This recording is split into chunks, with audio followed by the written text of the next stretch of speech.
Turning to news this morning, firefighters are responding to an apartment fire in Tempe. Crews near University and McClintock, and that's where Derek Stahl's joining us this morning. Derek, is the fire out? What's going on? It looks like they're kind of in the mop-up phase.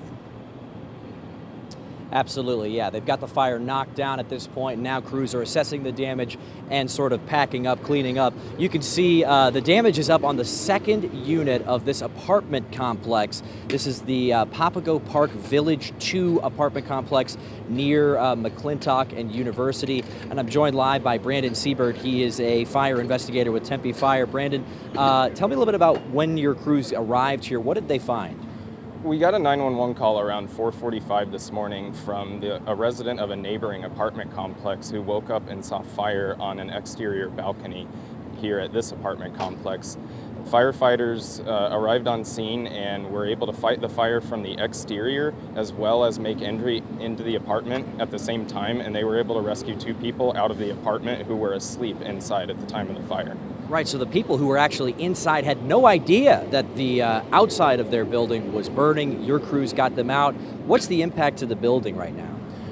Our firefighters were able to keep the fire in check primarily to the balcony and the storage room that was attached to the balcony. We will have some water damage, possibly to the apartment below. However, it appears that the other apartments in the building were kept intact and undamaged by fire.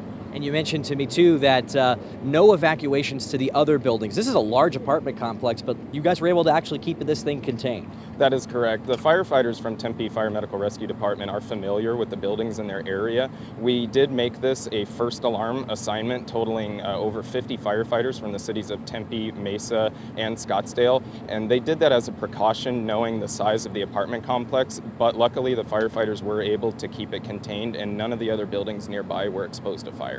All right, well, great work. Thank you so much, Brandon. Appreciate it. So at this point, they're assessing the damage, and they're still waiting to kind of figure out if folks are going to have to be displaced either from the unit on the top or the unit on the bottom. There may be some water damage. Obviously, they poured a lot of water on this thing to knock down the fire, and there may be some water damage to the unit below, but we're still waiting to find out on that.